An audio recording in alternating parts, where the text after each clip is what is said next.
I wrote a song driving down the road. I drove past a convenience store that I worked at for about 3 months. I was working in a convenience store. I took the 3rd shift, and I was at a point in my life where I really took the shift because, well, screw it, you know. Maybe someone will come in and rob me and do me a favor, you know. I was just like, finally 3 months of that, and I had enough and decided to go live my life then again. Then you realize there are reasons to live. Exactly. Not being here. Place. Exactly. Just getting out of here, reason enough. Precisely. But I was driving past that place months later, and I just started humming this, and by the time I got home, I had the first 2 verses done, and then I went to bed the next morning. I woke up and wrote the 3rd verse as soon as I woke up. Wow. And it came out that fast, but it took that period of my life. So, you know, you work hard to do a song, to get an easy song. They don't know what you paid for this one. Yeah. Exactly. So this is when I was kind of thrilled with that way.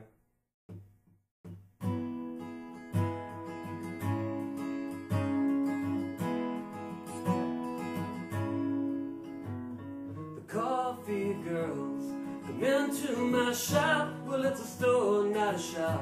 I sell cigarettes and gasoline. The coffee they drink is just powder from a machine. I fill up each night and wipe it down clean for the lesbian roommates. Maybe 20, maybe 19. They've got X's on the back of their hands. Well, I tell them jokes and we talk about bands. I'm always glad to see them, but they don't think much of me. One time when I sat on the house, in their eyes I saw pity. And I did. It's 3 a.m. I'm sweeping up butts in the parking lot. Then pulls a van that is covered in rust and filled up with Mexicans who buy Slim Jims. Milwaukee's best in cans, they tell stories I don't understand, and a boy that says he's never seen snow. It turns out they're from Texas, not from Mexico. We all go back outside and I see the boy frown. Well, it's a good winter night, but it's still just cold rain coming down. And it's a stupid job, could be done just as well by a monkey. And I look down on the people who come in here just like they look down on me. It's as close as we get here to irony, and for a second my spirits lift. You've got to look hard for humor on the suicide shift. You gotta look hard for any meaning at all on the suicide shift.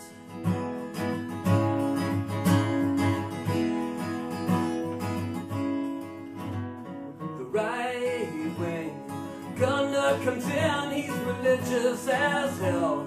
You're looking for a fight, well I oblige him like I do every night. He's a fast man, but he drinks natural light. I get the feeling he's ashamed to be white, and he's sad when he's not on the attack. Lost his job and his wife when he threw out his back. She took the kids and the lover, now she works as a dancer, while he stares down at the candy bar aisle like he was looking for life's answer. And it's a subject I try to avoid. When I see old friends, I just tell them I'm unemployed. 'Cause it's a stupid job, can be done just as well by a monkey. And I look down on the people who come in here just like they look down on me. It's as close as we get here to irony, and for a second my spirits lift. You got to look hard for humor on the suicide shift. You got to look hard for any meaning at all on the suicide shift.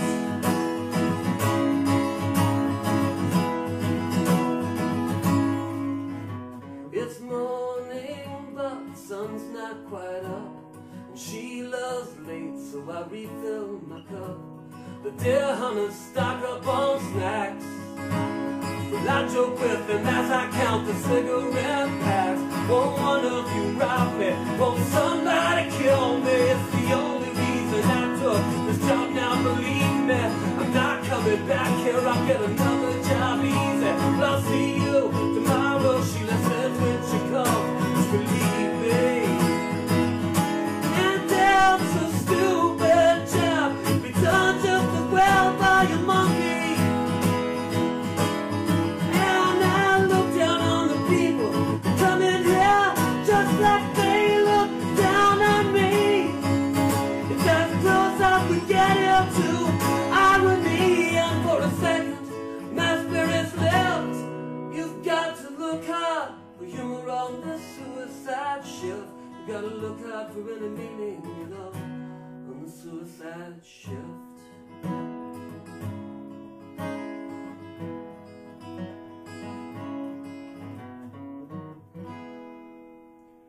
Excellent. And Excellent.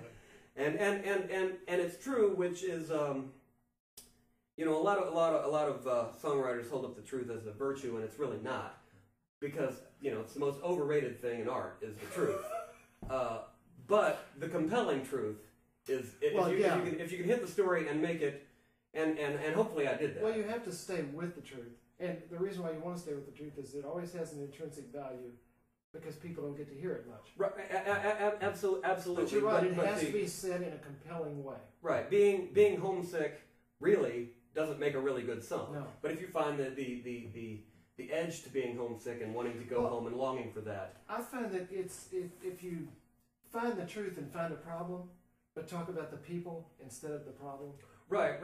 Yeah, the feeling, and you know, Percocet was the same way, where it just kind of if you hit the feeling and it's true, that's it. That's great. But the truth in and of itself doesn't, you know, don't.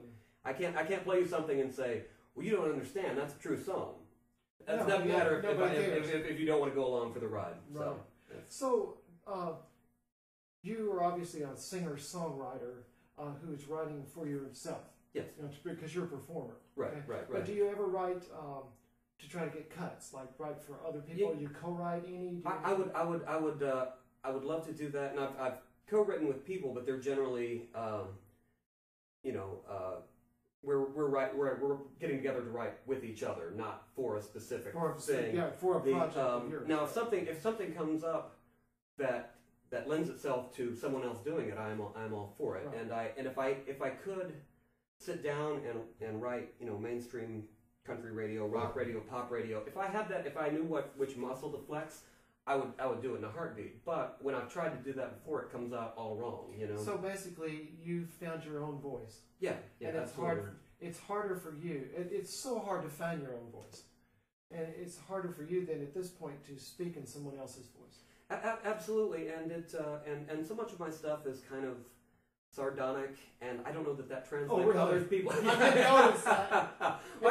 Right past me. I don't know if other people would be able to do it like I do it, because I think a lot of the things I do, I see a dark humor to a lot of the stuff I do. I see, you know, none of it.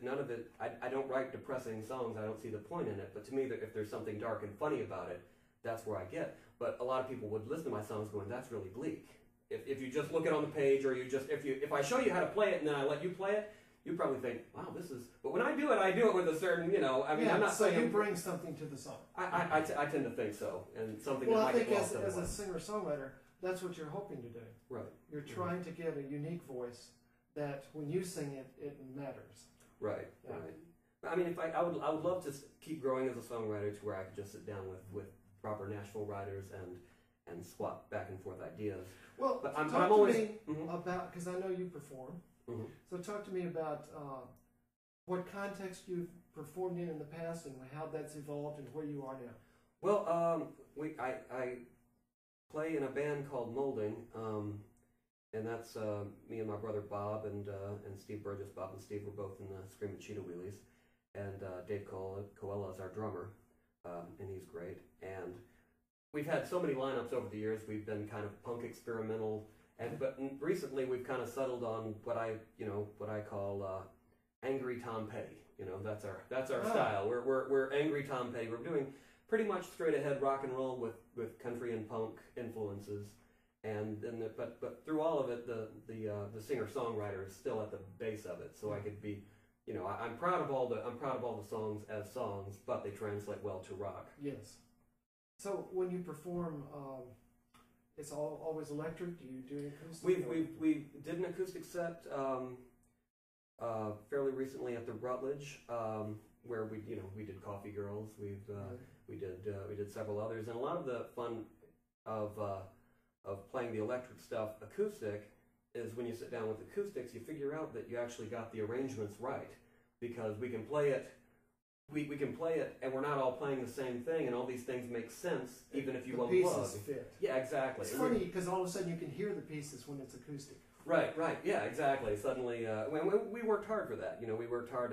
I sing and play rhythm, but I don't feel obligated to play. Now, how important is rhythm guitar?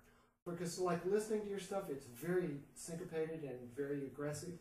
Well, I mean, anyone who listened to James Brown realizes how important rhythm guitar is, yeah. and what you can do. And there are a lot of like signature guitar lines. But when you write, is your writing coming from your rhythm guitar? Because I mean, it's like McCartney. Sort of, I see him as writing from the bass line. You know what I mean? Mm-hmm. Right. Do you? Because yeah. It would have to be, wouldn't it? But I don't consciously think about it. But I play like I play, and so if I'm sitting there, a lot of times songs will literally come from just going through a chord swap, and then I'll start singing nonsense over it, scrambled eggs. So that's probably where you get your groove. It's like the groove is really the basis of the song, isn't it? Well, yeah, absolutely, and this is a great exercise for me because I don't overthink it. I mean, I would love to have great stories about what my process is. Generally speaking, I wait for the process to come to me. I think that's very important, particularly for singer-songwriters. Yeah. Because you don't want to get in your own way. Right. I mean, it's always fun to say, "Oh, I'll go and sit down and try to write a Tom Waits song," but it's never as good as sitting there and waiting. Yeah. That's it always comes out like someone trying to write a Tom Waits song, and that just. So, tell your fans out there where they can find your music. Moldingmusic.com. Spell it. MOLDINGMUSIC.com. And also on our Facebook page, which is Facebook moldingmusic.com. Moldingmusic.com. I want to thank you 1,000 times. Thank you, Rick. You're a gentleman and a scholar and a fabulous songwriter and singer too. Appreciate it.